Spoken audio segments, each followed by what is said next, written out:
Alors, le CNCD 11-11-11 a publié le 23 septembre son rapport 2021 sur l'aide belge au développement. Et comme toujours, il est évidemment riche d'enseignements. Le premier constat, il est positif. L'aide publique au développement a augmenté en 2020. Il doit toutefois être immédiatement relativisé par une autre observation.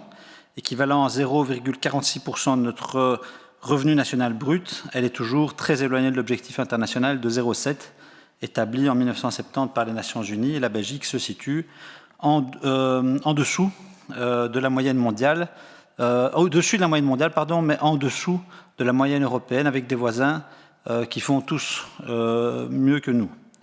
Alors, l'accord de gouvernement, et je sais, Madame la Ministre, que vous y êtes très attentive, prévoit le relèvement progressif du budget de la coopération belge au développement dans le but d'atteindre ces 0,7 en 2030.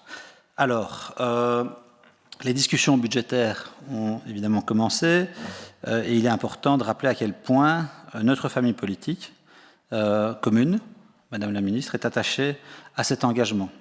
Celui-ci a d'autant plus de sens à la suite de la pandémie de Covid-19 qui a évidemment fort impacté les pays du Sud. Ses conséquences y sont lourdes et la situation de surendettement de ces États les empêche pour la plupart de mettre en place des plans de relance. En outre, il s'agirait également d'une réponse adéquate des pouvoirs publics à la formidable générosité populaire qui s'est manifestée lors de la dernière opération 11-11-11 qui a engrangé des sommes records et on peut évidemment et on doit évidemment s'en réjouir.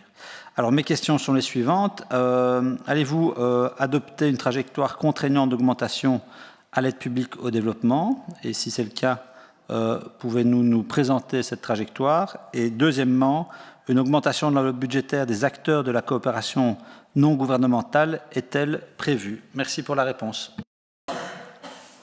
Merci, Monsieur Benachour. Oui, c'est à vous maintenant. Oui, merci. Madame la Ministre, vous êtes plus optimiste en ce qui concerne l'avenir de la sécurité au Sahel que l'issue des négociations budgétaires. Mais en tout cas, je veux ici réaffirmer le soutien de mon groupe pour le travail que vous allez mener avec vos collègues du gouvernement pour essayer de dessiner déjà cette trajectoire budgétaire que nous souhaitons toutes et tous, je l'espère en tout cas, à la hausse. Je ne vais pas rappeler ce qui a été dit, vous l'avez dit vous-même, qu'en réalité, l'enjeu n'est pas simplement les pays, l'avenir ou le développement des pays du Sud, mais le nôtre collectivement. Et donc voilà, je vous souhaite bonne chance et j'espère que la prochaine fois qu'on se reverra au Parlement, vous pourrez nous annoncer de bonnes nouvelles.